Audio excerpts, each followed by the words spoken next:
Kamaru Usman a de nouveau fait parler de lui en réclamant un combat pour le titre. Le cauchemar nigérian n'a aucune intention de se taire et affirme clairement qu'il se considère toujours comme la figure principale de la catégorie des poids mi-moyens. Quand Henry Cejudo a souligné que la division est aujourd'hui saturée, avec Ian Gary, Shavkat Rakhmonov, Sean Brady et bien d'autres, Kamaru a balayé ses propos d'un revers de main, assurant qu'il ne s'en soucie pas du tout. Selon lui, après une grande victoire, tout le monde sait que c'est bien lui que les spectateurs veulent voir.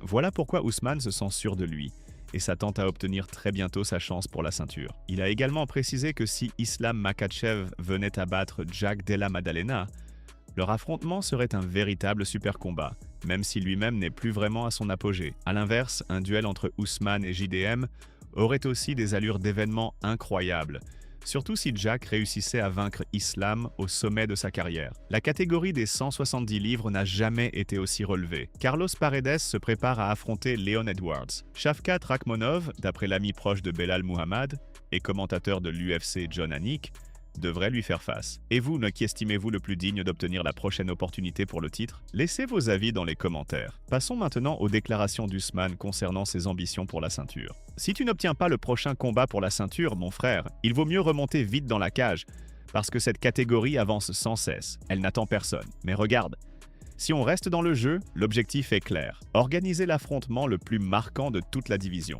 Aucune hésitation. Parcours toute la liste des poids, et tu verras que c'est ce duel qu'il faut mettre en place. Surtout si Jack Della Maddalena défend son titre et l'emporte face à Islam. Qui d'autre pourrait mieux confirmer son rôle de nouveau champion d'une génération entière? Il doit affronter le nom le plus retentissant, l'ancien numéro 1 du classement, meilleur toute catégorie confondue. Et évidemment, je parle de moi. Et si c'est Islam qui gagne, alors là on aurait un choc meilleur contre meilleur, une rencontre de sommet contre sommet. Honnêtement, je ne vois pas la moindre raison d'en douter. La même personne qui avait élaboré le plan pour Alex Volkanovski face à Islam Makhachev et qui en avait tiré pas mal de résultats, a récemment accordé une longue interview à Submission Radio où il a livré des réflexions intéressantes.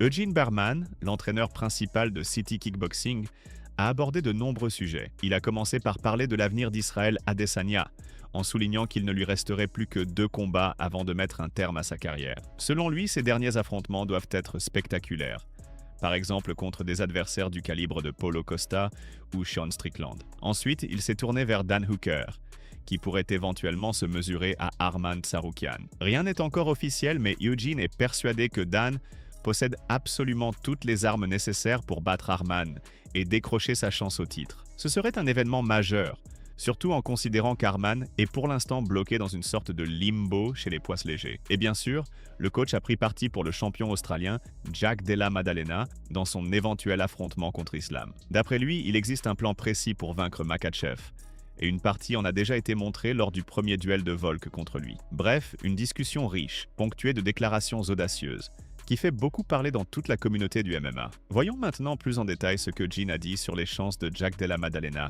face à Islam.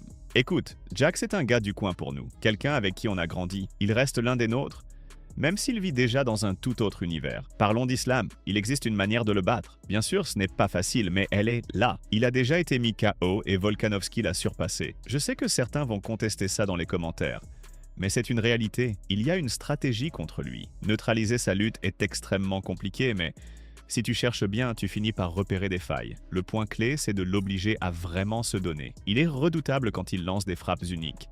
Il peut toucher net et couper court au combat, mais dès qu'on le pousse à enchaîner 2 ou 3 coups pour arracher un round, c'est là que les ouvertures apparaissent. Ses faiblesses ressortent surtout sous pression, et c'est précisément là que Jack peut exploiter sa chance. Mais attention!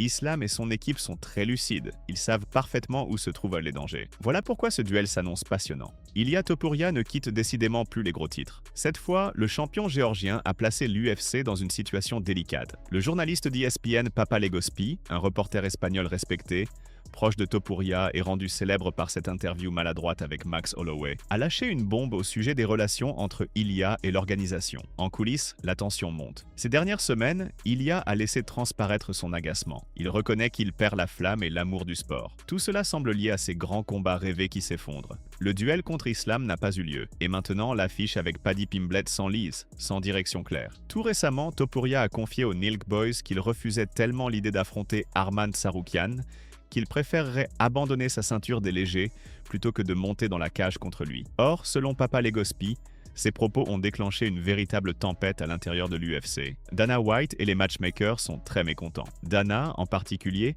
déteste que les combattants sautent d'une catégorie à l'autre ou menacent de tout arrêter. Mais cette fois, il serait tellement inquiet à l'idée qu'Ilia puisse brûler ses dernières cartouches ou se retirer, qu'en interne, on a déjà commencé à discuter d'un passage chez les mi-moyens, avec en ligne de mire un combat contre le vainqueur d'Islam Makhachev face à Jack Della Maddalena. Dana n'est pas enchanté par ce genre de décision, mais compte tenu de l'aura de Topuria et du risque de le perdre totalement, il est prêt à faire une exception. Dana est furieux, les matchmakers cherchent désespérément une issue, et Ilia possède encore la ceinture, mais sa patience s'effrite. Citation: « Les discussions d'Ilia Topuria sur une possible retraite ont provoqué une vive réaction au sein de l'UFC. Dana White et les matchmakers n'ont pas du tout apprécié. Dana, surtout, ne supporte pas que les combattants changent de division ou évoquent l'idée de partir. Mais dans ce cas, il est réellement préoccupé par la possibilité qu'Ilia s'épuise ou s'éloigne. C'est pour cela qu'à huis clos, ils ont commencé à envisager son passage chez les mi-moyens. Le plan, un affrontement avec le vainqueur d'Islam Makhachev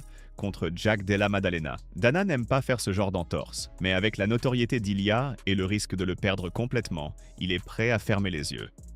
Daniel Cormier a pris contact directement avec Jack Della Maddalena et lui a écrit en privé. Il y a seulement quelques jours, Jack avait agité le monde du MMA en partageant un mème insinuant qu'il faudrait un bouton spécial pour couper le micro de DC pendant les commentaires de l'UFC, se plaçant ainsi du côté des nombreux détracteurs de Cormier. Dans une nouvelle vidéo sur sa chaîne YouTube, DC a expliqué en détail ce qui s'était passé. Nous ne pouvons pas montrer les images. Cormier a déjà fait retirer la séquence à plusieurs reprises, mais voici l'essentiel. Selon Daniel, il a envoyé un message à Jack. « Jack, ce n'est pas correct, frère. »« Pourquoi, Jack? Pourquoi ?» Et d'après lui, Jack s'est immédiatement excusé, admettant qu'il avait eu tort. « C'est ma faute, DC. Mauvaise blague. » Tout cela intervient à seulement 2 mois du combat le plus important de la carrière de Jack Della, lorsqu'il entrera dans l'octogone face à Islam Makhachev, numéro 2 du classement toutes catégories confondues. L'enjeu est immense. Si Jack gagne, il s'impose comme le véritable roi des poids mi-moyens et ouvre la voie à une série de nouveaux affrontements. Kamaru Usman, Sean Brady,